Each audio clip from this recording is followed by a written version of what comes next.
예, 말씀을 같이 나누도록 하시겠습니다. 우리 사람의 인간관계를 깨뜨리는 그런 네 가지 언어가 있습니다. 사람의 마음을 아프게 하고 결국 그 말을 듣는 사람의 마음에 상처를 줘서 결국에는 그 관계가 멀어지고 깨떨어지게 하는 그런 네 종류의 언어가 있습니다. 미국 워싱턴 대학교의 심리학과 교수, 지금 이제 명예교수이시고 또 가족치료의 권위자이신 존 가트맨 박사, 이분은 유대인이고 또 랍비입니다.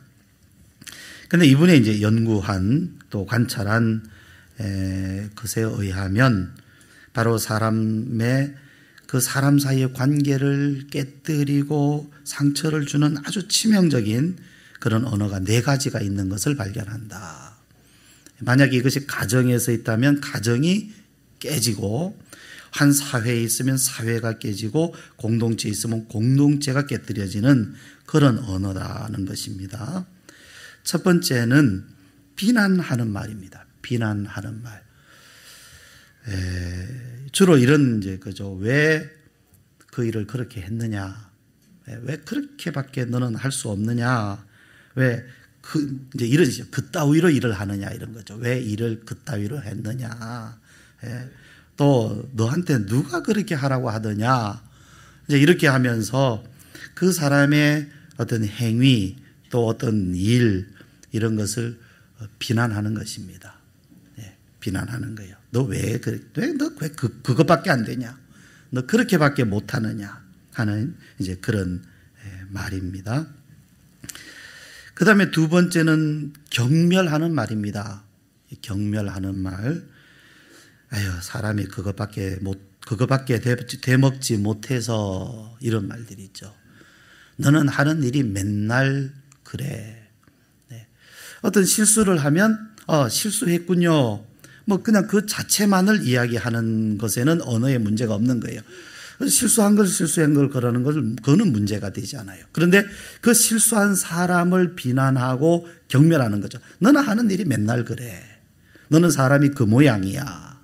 하는 이런 경멸하는 말은 그 사람이 그 잘못을 느끼게 하는 게 아니라 인격적인 모욕을 느끼게 해요. 그러니까 듣는 사람이 나는 뭐냐? 만약에 자녀에게 그런 말을 한다면 자녀는 나는 굉장히 쓸모없는 사람인가 보다. 부모가 나를 이렇게 말하는 것 보니 나는 쓸모가 없는 사람인가 보다. 이런 생각을, 아주 자존감을 낮추고 깨뜨리는 그런 말이 됩니다. 세 번째는 반박하는 말입니다. 반박하는 말. 어떤 그런 지적이나 충고, 물론 그 사람이 나를 비난하는 말일 수도 있어요. 근데 거기에 대해서 반박하는 거죠. 그러는 너는 잘났느냐? 너는 잘했느냐? 그러니까 어떤 나의 잘못을 수용하기보다는 그냥 반발을 하는 거죠. 그래서 반박을 하는 것입니다. 이제 그런 말, 반박하기. 그 다음에 이제 네 번째는 무시하는 거예요. 무시.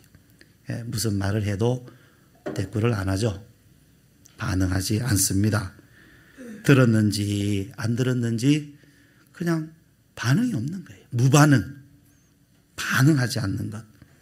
그러니까 그 말한 사람이 굉장히 이제 무시당했다고 느끼게 되죠. 아무 말하지 않지만 그 사람에게 말한 사람은 아주 무시를 당했다고 생각을 하게 되고 그래서 상처를 입게 됩니다. 이런 것을 폭력 언어라고 말합니다. 폭력.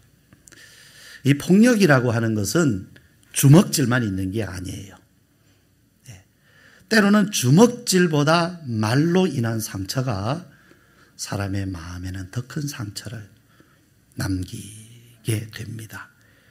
흉기를 사용하지 않지만 치명적인 사람의 마음에 상처를 입히고 멍이 들게 하는. 나는 안 그런데 나는 그런 생각, 그런 마음 없는데 저 사람이 자꾸 나 때문에 상처를 입는다. 자꾸 나를 멀리한다. 자꾸 나한테 벽을 쌓는다. 그러면 혹시라도 나의 언어 습관 중에 이런 네 종류의 어떤 거는 말이 혹 들어가 있는 것은 아닌가. 예. 우리가 이런 말들이요, 사실은 관계가 먼 사람보다 가까운 사람에게 더 자주 저지르게 되는 잘못입니다. 때로는 내가 친하다고 생각해서, 나는 친하다고 생각해서 한 말인데 그것이 그 사람에게는 더 마음의 문을 닫게 만드는, 나는 친하다고 한 얘기인데 상처를 받아버리는. 그것은 누구의 잘못이냐 하면 상처를 받는 사람의 잘못이 아닙니다. 상처를 준 사람의 잘못입니다. 나는 그런 의도가 아니었다고 해도 그건 잘못을 한 것이 맞습니다. 그래서 이 언어라고 하는 것이 굉장히 조심해야 되고 우리에게는 중요한 것입니다. 그런데 이 네 가지 언어를 자주 쓰는 사람, 자신이 의식하지 못하는 상황 속에서 어떨 때는 의식하기도 하고 의도하기도 해요. 그러나 의식하지 못하고 의도하지 않는 때는 굉장히 그것이 습관이기 때문에 그럴 수가 있는데요. 그런데 그런 사람들의 심리를 들어가 보면 다른 사람에게가 아니라 자기 자신 안에 많은 모순을 갖고 있기 때문에 그렇습니다. 자기 안에 갈등이 심하기 때문에, 자기 안에 삶의 모순이 크기 때문에 그것이 나도 모르는 사이에 나의 언어를 통해서 다른 사람에게 나타나게 되는 것이거든요. 여러분, 만약에 어떤 사람이 한 사람의 마음에 평화가 가득하다고 한번 여러분 가정해 봅시다. 그 사람의 마음속에는 평화가 가득해요. 늘 강물처럼 평화가 찰랑찰랑하다 그러면 그 사람 입에서 평화의 말이 많이 나오겠습니까? 폭력의 말이 많이 나오겠습니까?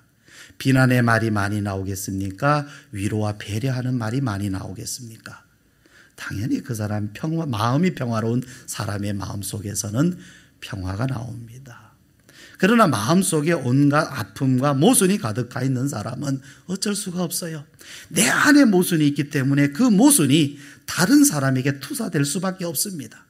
그래서 비난하게 되고 경멸하게 되고, 많이 그래서 비난을 받은 사람들이 비난을 하게 되고, 경멸을 많이 당하는 사람들이 또한 다른 사람을 경멸하게 되는 이런 것을 우리가 보게 되죠. 사람과 사람 사이에, 두 사람 사이에 아주 사이가 나쁩니다. 원수지간입니다.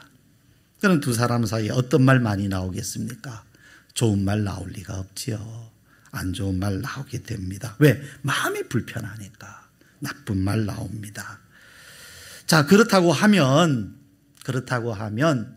사람이 하나님과 원수된 상태에서 어떤 말이 많이 나올까요? 하나님과 원수된 상태에서. 자, 오늘 말씀에 보면요, 10절, 곧 우리가 원수 되었을 때에 라고 말씀하고 있어요. 우리가 원수 되었을 때에. 이건 사람에게보다 먼저 문제가 어디냐면 하나님과의 문제, 하나님과 원수된 상태라고 말씀하고 있는 것입니다.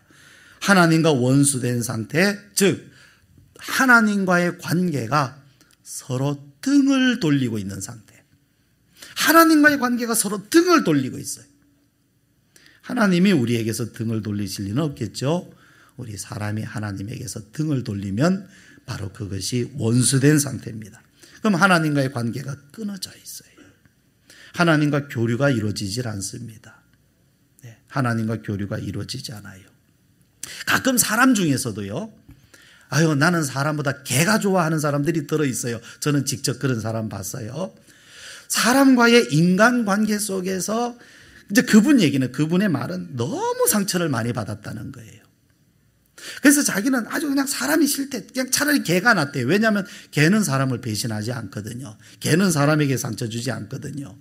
그래서 난 차라리 사람보다 개가 나. 그래서 개를 아주 좋아하시는 분이 있었어요. 그런데 어떡합니까? 저는 그분에게 많은 상처를 입었는데요. 제가 그 얘기를 들을 때 그분이야말로 자신뿐 아니라 주위 사람들에게 정말 상처를 많이 주는 분이셨어요. 그러니까 결국 자기 안에 있는 모순이었다라는 거죠.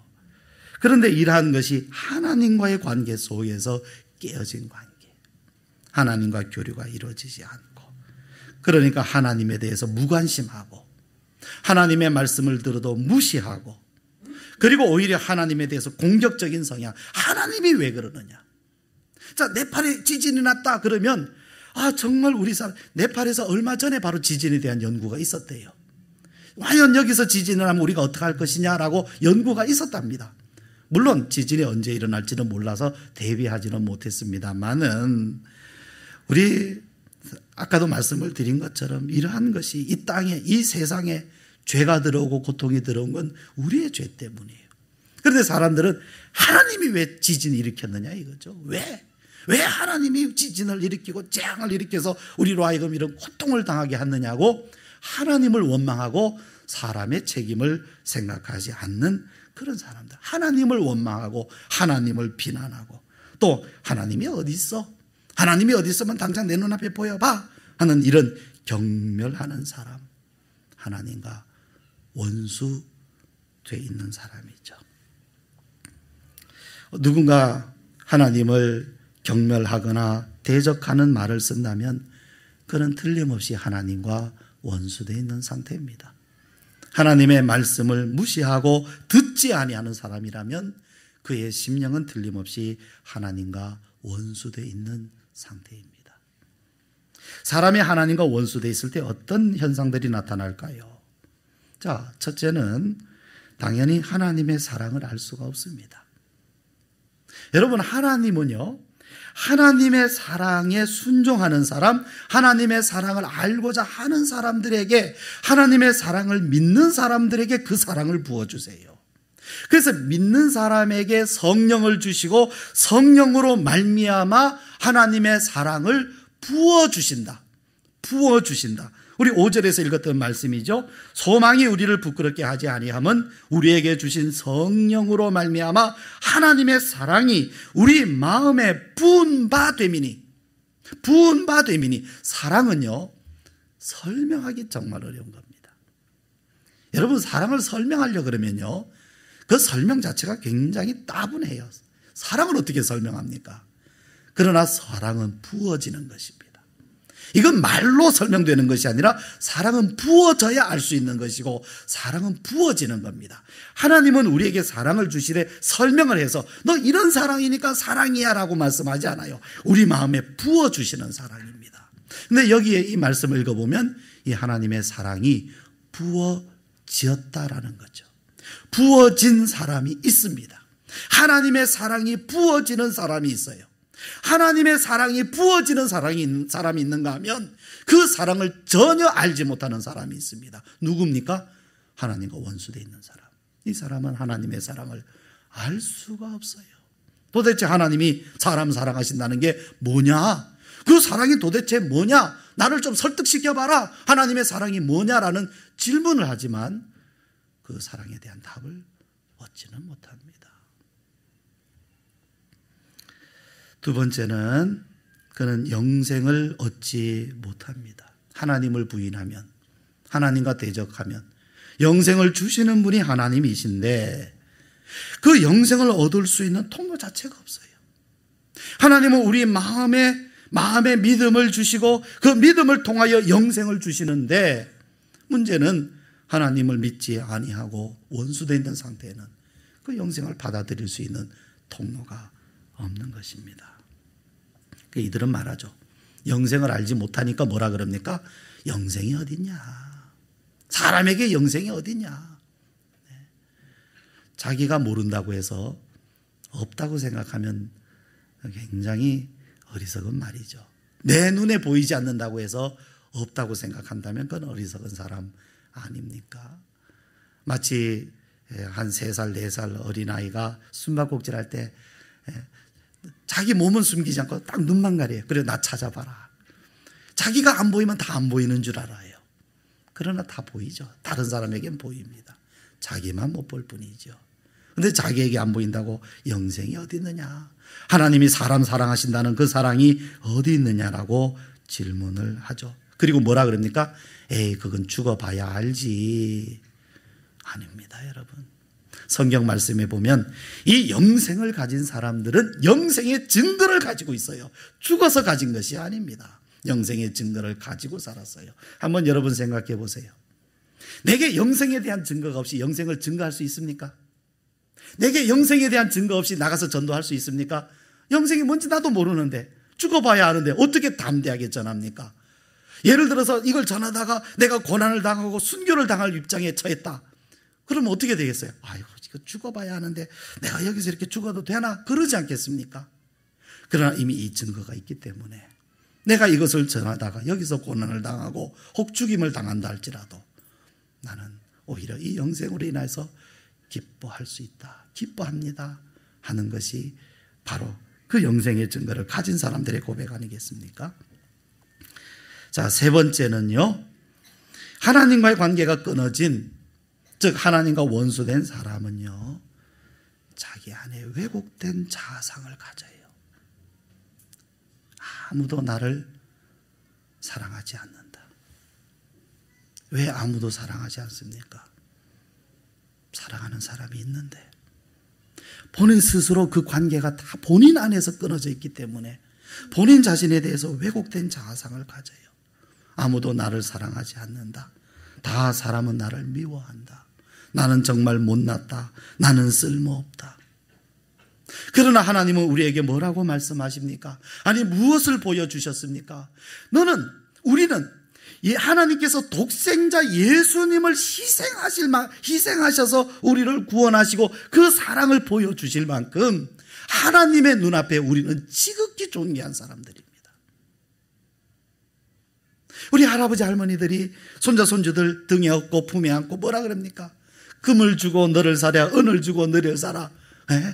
눈에 넣어도 아프지 않고 얼마나 귀합니까? 그런데 하물며 하나님께서 우리를 보시는 그 사랑, 하나님이 우리를 사랑하시는 그 하나님의 마음이 어떠하시겠어요? 눈에 넣어도, 예, 그렇습니다. 눈에 넣어도 아프지 않는 우리들입니다. 그래서 하나님은요, 사랑하는 독생자를 우리를 위해서 주셨어요. 세상을 창조하실 때 우리를 위해서 세상을 창조해 주셨어요. 이 모든 것을 우리를 위해서 만들어 주시고 우리를 위해서 그 사랑을 보여주시고 그 사랑을 이루어 주셨어요. 우리는 너무너무 존귀한 사람들입니다. 그래서 오죽하면 시편에 뭐라고 말씀했느냐 하면, 존귀에 처하나 존귀하지만 그 존귀를 알지 못하는 사람은 멸망하는 짐승 같다 그랬어요. 멸망하는 짐승 같다. 하나님이 우리를 존귀한 존재로 만들어 주셨는데도 그것을 알지 못하는 사람, 하나님과 원수된 그 사람이야말로 멸망하는 짐. 이것은 비난하는 말이 아닙니다. 너무너무 슬픈 이야기입니다. 너무너무 마음 아픈 고백입니다. 멸망하는 짐승 같구나라는 것입니다. 여러분, 이 왜곡된 자아상이 우리를 어떻게 만드느냐 하면요, 아주 교만하게 만들어요. 사람을 조금만 자기가 뭐를 가지면 교만해져요. 저는 때로 드라마를 보면서 아주 흥미롭게 보는 것 중에 하나 뭐냐면, 가진 사람들의 행동들, 생각들입니다. 가진 사람들이라고 다 그렇다고 저는 생각하진 않아요.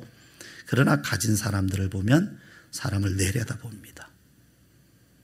그 사람들은 사람을 내려다보지 않으면 아주 그냥 견디지 못하는 것 같아요.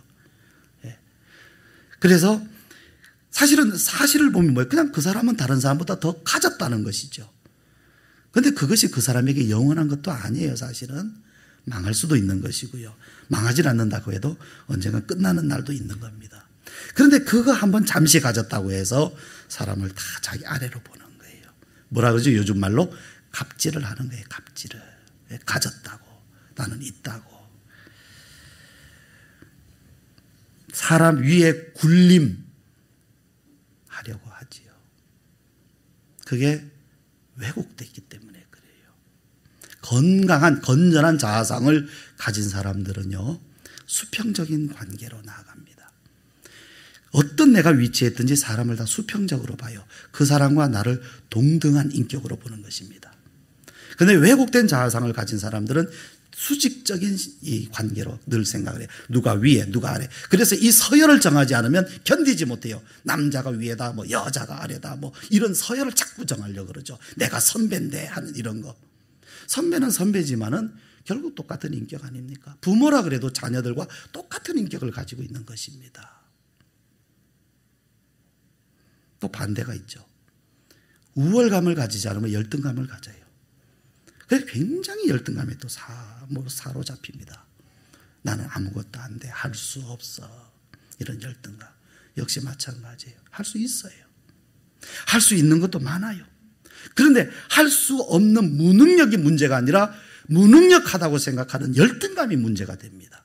그래서 할 수 있는데도 안 하는 거예요. 못 하는 거예요. 왜? 열등감이 자기를 막아버려요. 역시 왜곡된 자아상인 것이지요. 이런 것 때문에 네 번째는 다른 사람과의 관계 형성에 굉장히 어려움을 가집니다. 사람을 자꾸 의심해요. 저 사람이 나를 어떻게 하진 않는가? 괜찮은가? 상처 주진 않는가? 그래서 어느 정도 선까지는 사람을 만나지만 그 이상 가까운 데 나가지를 못합니다.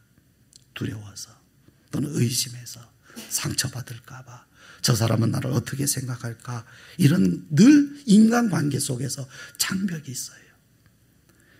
하나님이요, 우리 사람에게 주신 좋은 마음은 뭐냐면 다른 사람을 품는 마음입니다. 그 사람이 잘난 사람이든 못난 사람이든 다른 사람을 마음에 그대로 품어줄 수 있다면, 그 사람의 장점도 단점도 마음속에 품어줄 수 있다면 참 그건 귀한 마음이요, 하나님이 우리에게 주시는 그 평화로운 마음입니다. 그런데 품어주지 못하고 오히려 자꾸 배척을 하고 밀어내고 원수 맺고 관계를 끊어버리고, 이 원인이 어디서부터 나오느냐 하면 하나님과의 관계 속에서부터 그래요.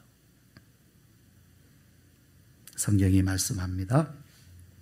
우리가 원수 되었을 때에 그의 아들의 죽으심으로, 이런 하나님과 원수되어 있는 우리를 하나님과 화목하게 하시려고 바로 예수님이 죽으신 거예요. 지금 우리 마음 안에 느끼고 있는 이러한 모순들, 왜곡된 것들, 관계의 문제들, 이런 아픔들, 하나님의 사랑과 사람과의 관계, 이런 모든 문제 때문에 예수님이 십자가에서 죽으신 것입니다. 그 문제를 해결해 주시려고.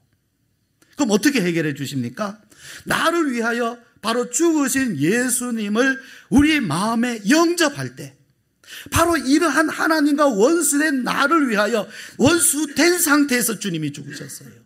원수의 관계에서 내가 돌이킨 다음에 죽으신 것도 아니고 아직 원수되어 있는 상태에서 주님이 죽으셨어요. 그래서 나를 위하여 죽으시고 다시 사신 예수님을 우리 마음에 영접할 때, 내 마음에 모셔드릴 때에, 내가 주님을 믿고자 할 때에, 믿음을 가질 때에 주님은 우리의 마음의 믿음을 통하여서 주님의 평화를, 하늘의 평화를 우리 마음속에 흘러보내시기를 시작하시는 겁니다. 우리가 스스로 사람과 화평하고 싶어도요, 이미 마음 안에 모순이 있으면 이게 굉장히 어려운 것입니다. 안 됩니다. 밖으로부터 새로운 것이 들어와야 돼요. 연못에 더러운 물이 가득 차 있습니다. 그런데 그 더러운 물을 퍼낸다고 해서 그 연못이 깨끗해지겠습니까? 안 됩니다. 중요한 것은 그 연못에 깨끗한 물이 들어올 수 있는 통로가 열려야 돼요.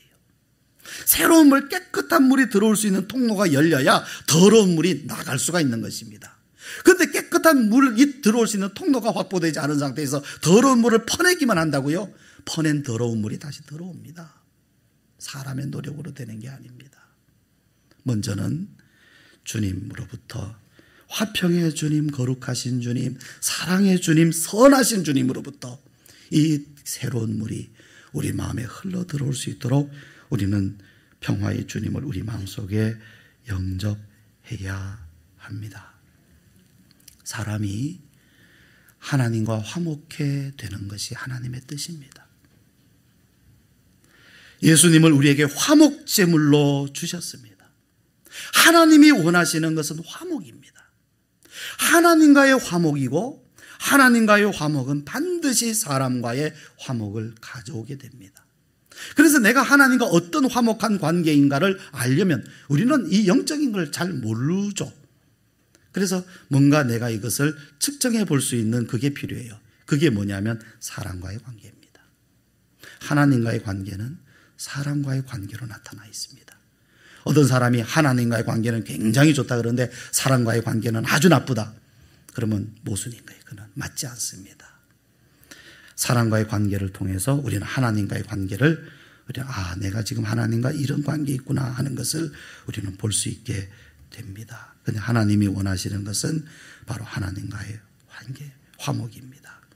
비난하고 경멸하고 반박하고 무시한 이런 깨어진 관계 속에서 우리를 건져내셔서 하나님과 화평하게 하십니다. 바로 십자가를 통해서 우리에게 주시는 하나님의 선물은 화목입니다. 사람을 긍휼히 여기는 마음이, 사람을 불쌍히 여기는 마음이 어디서부터 옵니까? 하나님으로부터 옵니다. 우리 이 시간 함께 기도합시다. 성경에 이렇게 말씀합니다. 곧 우리가 원수 되었을 때에 그의 아들의 죽으심으로 말미암아 하나님과 화목하게 되었은즉 화목하게 된 자로서는 더욱 그의 살아나심으로 말미암아 구원을 받을 것이니라. 우리 이 시간 기도하실 때 화목해 하시는 주님, 우리 마음에 오십시오. 들어와 주십시오. 우리 마음 안에 화평을 이루어 주십시오. 하나님과 원수된 모든 것들, 우리 자신 안에 있는 모순들을 제하여 주시고 오직 주님의 화평으로서 화평의 주님, 화목해 하시는 주님으로 우리 마음 안에 오셔서 하나님과 화목하게 하시고 또 우리 사람과 사람 사이에 이 화평을 이루며 살게 해 주옵소서. 우리 함께 기도하시겠습니다.